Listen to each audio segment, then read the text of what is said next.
Hello, everybody, and thank you so much for spending time with me again today on Inner Views, where we continue our series of conversations with community managers. And I'm very, very excited today to be chatting with Arden, and I'm going to let her tell you more about her community and how she started it. Arden, over to you. Thank you. Well, thank you so much for having me on. I'm really excited to be here. Hi, everyone. My name is Arden, and I am the founder of heradventures.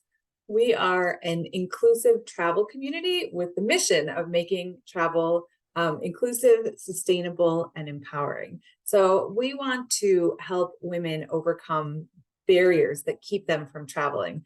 And we want to redefine travel to be a little bit more than just about passports and plane tickets, because while that is one part of travel, when it only is that really kind of sexy part of travel, right? When you think about it, it really limits people, and it limits it to a specific group of people who have a lot of privilege, money and access and ability.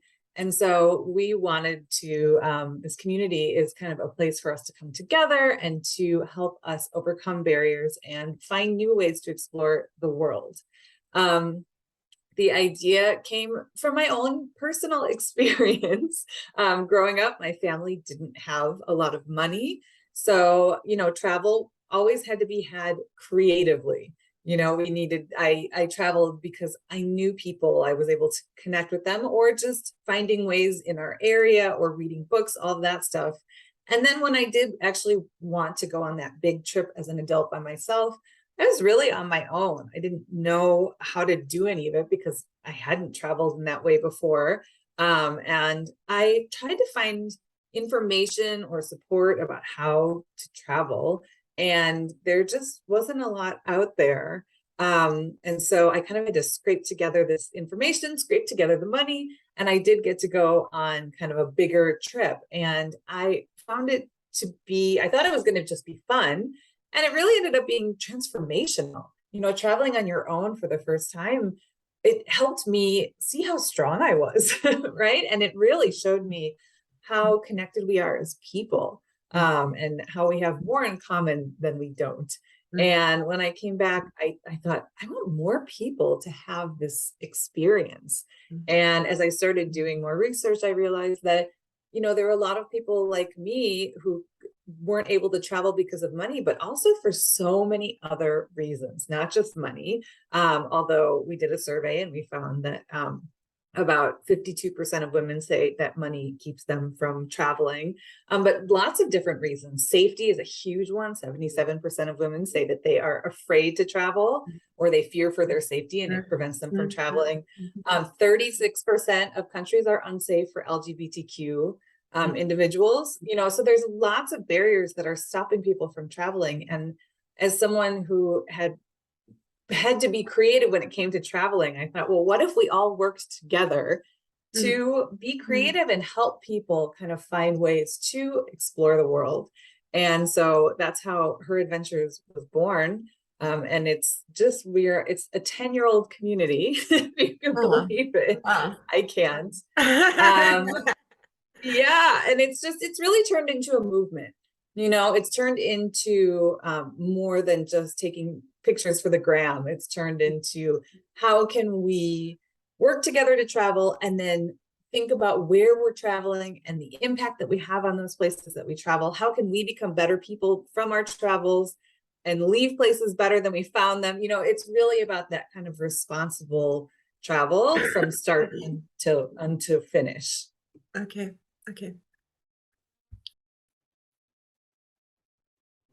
So, Arden, the reason that I was so eager to talk to you today is because I spent 6 years driving around South Africa in a very, very small entry-level car as a traveling craft teacher.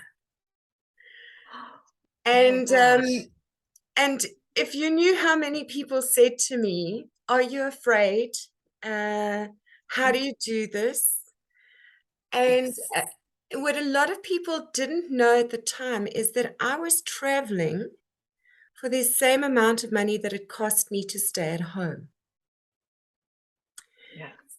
Because I was saying to people in my networks who would say to me, will you please come and teach in a remote place? I would say to them, would you host me? And most of them would be totally happy to host me in their spare bedroom and get a bunch of students together for me and all of that. And it was a very functional working model for 6 years. And there was the one, I think, for about 2 or 3 years. I know in 2014 I was on the road for 32 weeks of the year. Wow, that is amazing. So when I heard about your community, that you are empowering women in this way to help them to understand that it's a mindset change and not a financial change, I got very Yes. excited. Yes, I love your story. I literally got goosebumps because I just think that is amazing. This is the kind of stories that I want other women to hear and to know exactly what you're saying. It's a mindset. Mm, mm. So how old were you when you made that first trip?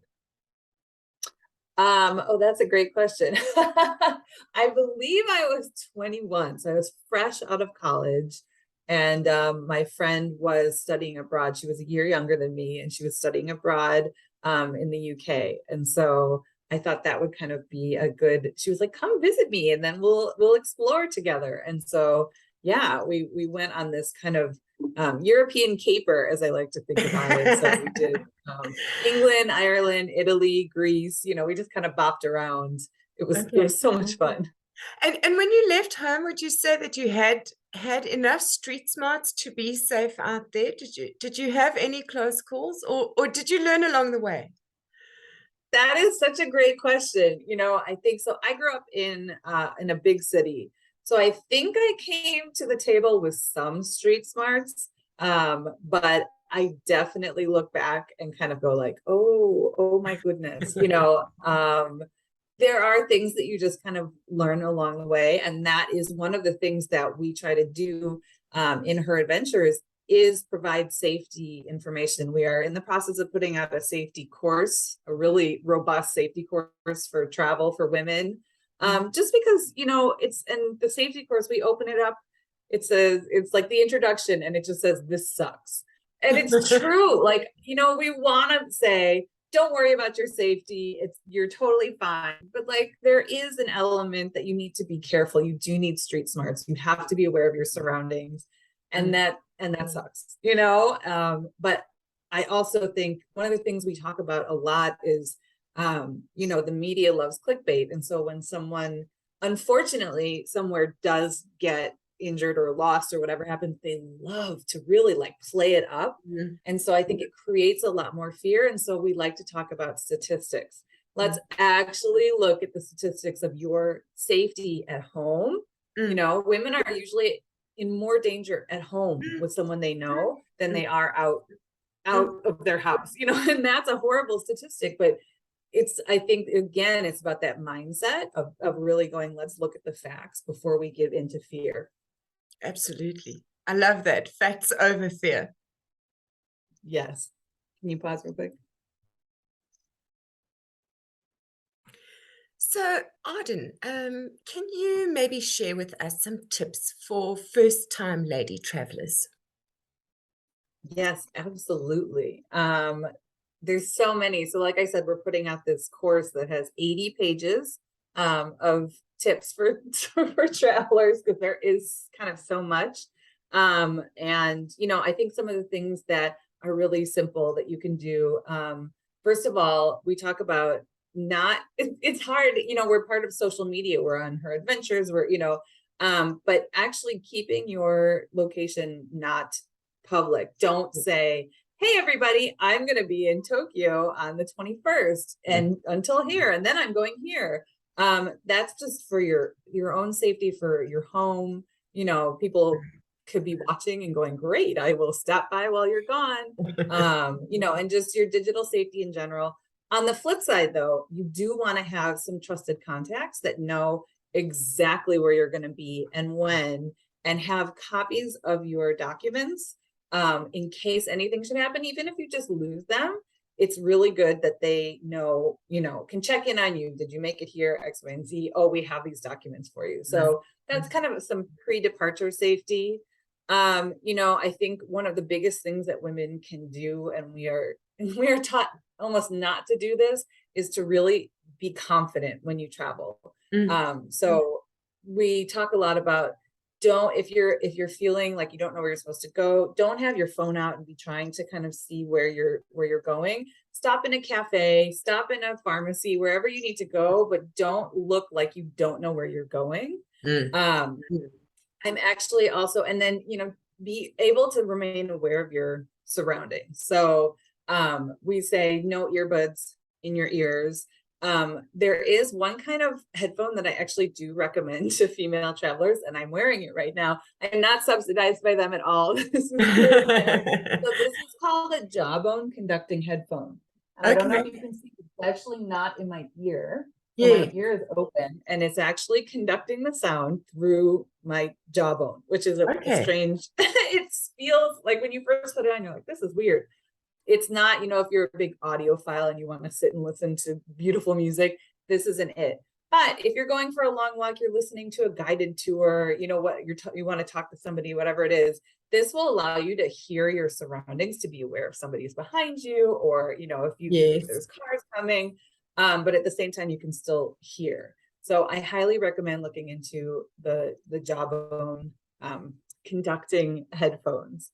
And then, I think the last thing that I recommend, well, there's really so many, is just really, I think when you're going out, to be really aware of drink safety, whether or not you're drinking alcohol. If you are out and if you look away, just be aware of your drink. And that's true even at home. Like I said, you're in as much danger out and abroad than you are at home. Absolutely. But, don't leave your drink. Just don't do it. If you notice the color has changed at all, or it's looking different in any way, just get rid of it, and if you start feeling anything, if you start feeling like, wow, I'm really feeling dizzy or whatever, alert your server, your bartender, your friends, call that trusted contact. You need to kind of move quickly with that stuff. And I think one of the biggest issues with women is that we're taught to be nice. Don't offend anybody, don't make a scene. And we need to make a scene. That is how we become victims a lot of times, and that's not victim blaming. That's sort of training that has helped it make it easier for us to be victimized. So if you can carry yourself with that confidence and be like, I'm going to make a scene if I don't feel good, something doesn't feel right, I'm going to talk, fight for myself. You can really take steps to protect yourself pretty quickly. Yes. I've found that to be true as well. I mean, I live in South Africa, which is a fairly unsafe country, and you cannot appear to be a victim. You have to carry yourself with confidence, and look as though you belong in the place. Yes, exactly. Even if you don't feel it on the inside, and 77% of women don't, right? That's what that survey told us, is that women don't feel safe, but you have to sort of project that sense that you're large and in charge. And, studies have shown that most attackers, this is a separate study, but they show that most attackers they want to look for someone who's scared and isn't going to fight back, because they think they're not going to be as loud and it'll be easier. And so the more that you can have that "don't mess with me" look, the more they're not going to mess with you, because they don't want to mess, right? So yes, absolutely. Those are such great tips. They're great tips for life, actually. Not just for traveling. Even if somebody comes to your front door, that's a great tip to have. Exactly. So you say you did this survey. Did the survey bring anything to light that was unexpected to you? I mean, I think the results in general were surprising to me. Just the fact that so many women identified, our group has 81,000 people in it. And you would think that most people who are in a travel group are like traveling. And so the fact that so many people identified barriers that were keeping them from traveling, I guess, was kind of a surprise to me. I know maybe it shouldn't sound like that, but I think people are coming to these communities to find ways. Money is obviously a huge topic, and I guess so it shouldn't be a surprise, but women come to this community and say, where do you find the money to travel? I want to. How can I find that, that income so that I can explore? And yeah, just particularly just what was holding people back, fear. Yeah, I found it really interesting. I guess, part of being in a community is finding out that you're not alone. And so for me, I think those results just reinforced how I think so many of us, including myself, feel alone. We feel like we're the only ones going through this. And that's one of the reasons that I don't want to say anti, but I'm not like a huge fan of that, like for the gram look, right? Like posting the beautiful travel photos of you in these amazing places, is because it does present a reality that I think maybe isn't always true. And it makes people think I'm the only one that's not doing this thing. And so, in our community, a lot of times I'll invite people to share travel fails, things that went wrong, or, I've got a bunch of those. Yeah, right? They're so fun. We love, like, people get really into those conversations because nobody's talking about the fact that, there was those times when you had gastrointestinal distress, and it just, took you out in the middle of your trip. I mean, I feel like so many of those. Right. So I think that's kind of is interesting, is that so many of the voices, I guess this is the best way to say it, the loudest voices, and this is where heradventures, my whole mission is to lift up the quieter voices. And even still in heradventures, the loudest voices are the ones that are traveling, of course. And so I think there's a lot of people who still feel like they're not getting that experience, and there's something that's holding them back. And if they're not doing the big, beautiful thing, then they're not getting to travel. And so it just kind of pushed me further. This was a couple of years ago, and it just really kind of pushed me even further into our mission of saying, listen, like, there's more to travel than just this and just those beautiful photos. There is, I imagine traveling for 6 years in your car, it was not always like really sexy and beautiful. Right? I bet you had amazing moments, made amazing connections, right? You discovered your country in this incredible way, but like, I bet it didn't look the way all those like gorgeous Instagram and like TikTok videos look all the time. No. Yes. Yeah. So, and I want more of that. It's been really interesting. Van life got very popular during the pandemic, which I think is great. But again, I think the presentation of van life was I'm being so mean to Instagram, but I just think it's like a good, like, you hold it up and you know exactly what I mean, right? Everyone was taking these beautiful photos of like their van life with their dog or whatever. But then everybody else was getting vans and finding out it's not that beautiful, right? It's actually really messy, and you can't shower, and you smell, and right, like, and you're hungry and you don't know where to park, and you're tired, and it just wasn't. But yeah. But that's real life. That's what travel is. It really is that messy, and I embrace that, and I love that, and I want more of that. So, are you planning your next trip? My own next trip? Yes, because you say you want more of that. Yes, well, I want more of that for everybody. That's kind of my goal, is to help everybody have messy trips. No, to help them embrace the messiness, right? Help them feel comfortable with it, to share both sides. We actually did, and then I will answer your question. We did a campaign a couple months ago in heradventures called #ThisIsTravel.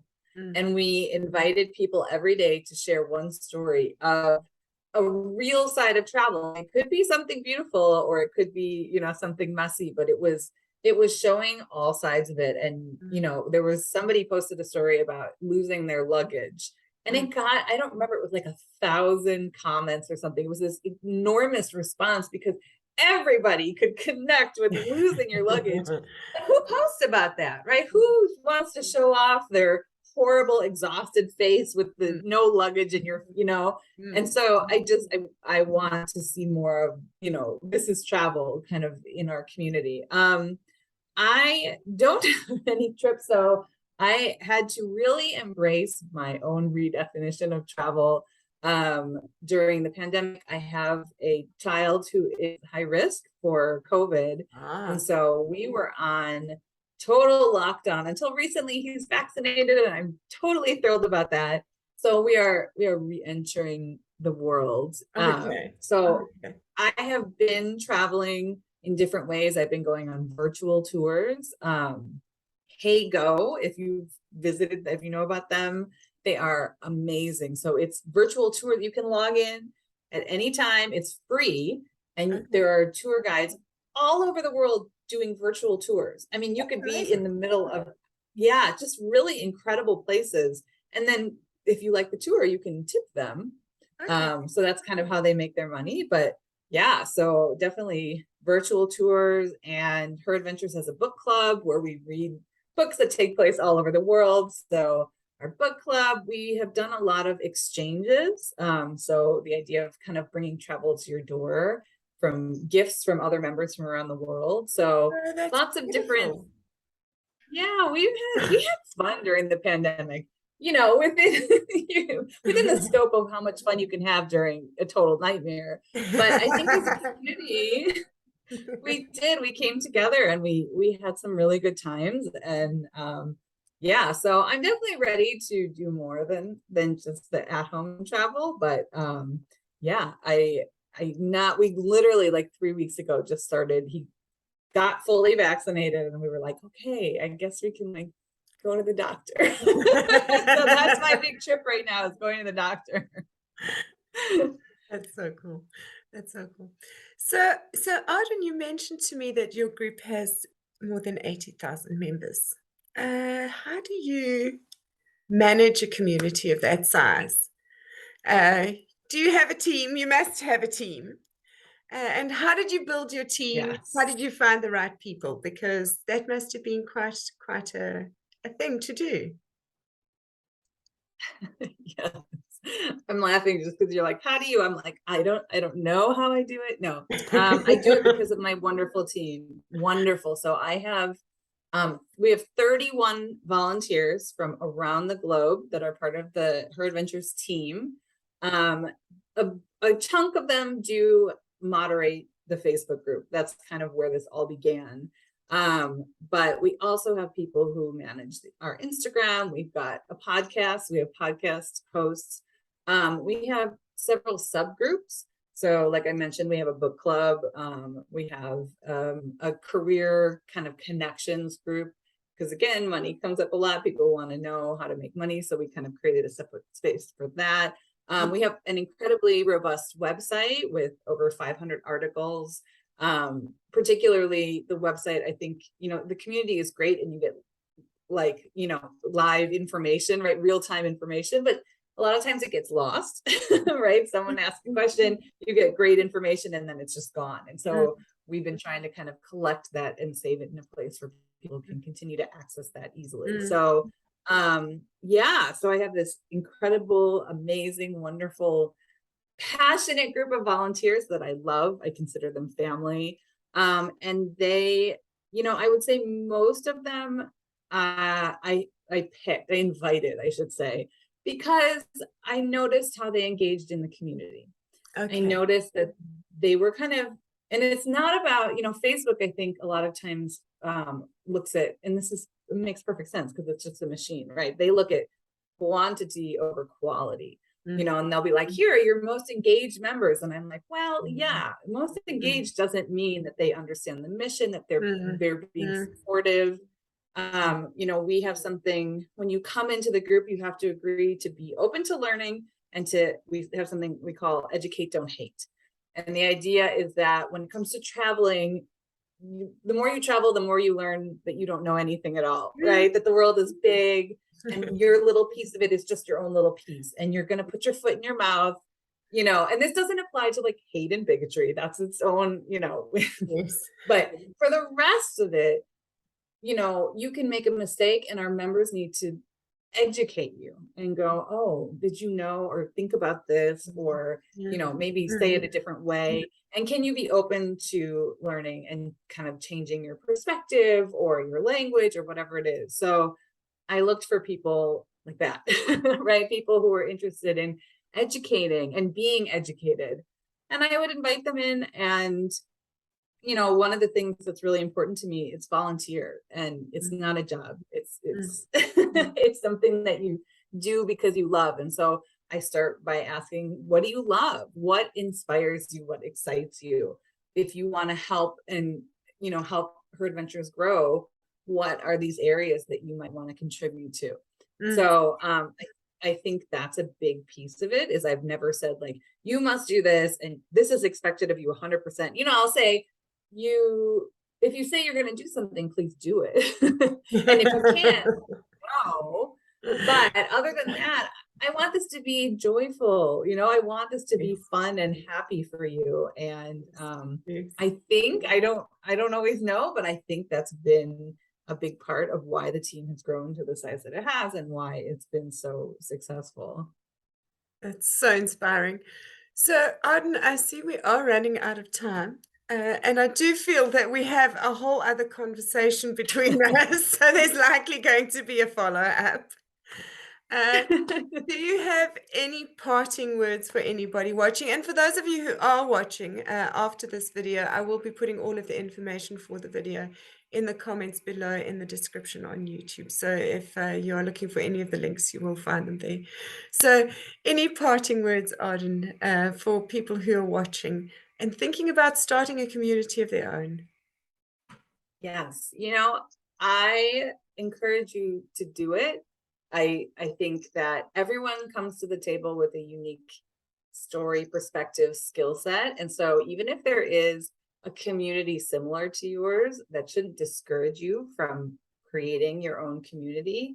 On the flip side, I think it's really important that you also be willing, that you are able to invest the time and the energy. So if you have a passion for something, go into it knowing that you are kind of the foundation of the community. You curate everything, the direction, the tone, and that is what people are ultimately kind of attracted to, I think. So I really believe that community leaders are a special breed. And if you're feeling kind of driven to create that community, listen to that and run with it.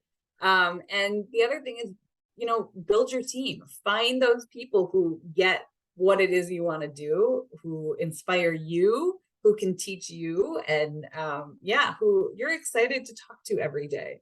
That's the thing, is that, I wake up every day. I can't wait to talk to my team and joke with them. And I think that makes a big difference because, as I'm sure, Melanie, it is a lot of work. And it can be really tough because you're on the other side, you kind of are seeing all the icky stuff, the angry members and all that stuff. And so if you have a good support system of a team and then fellow admins as well, I think that you'll find that it's just one of the best things you can ever do. Yes.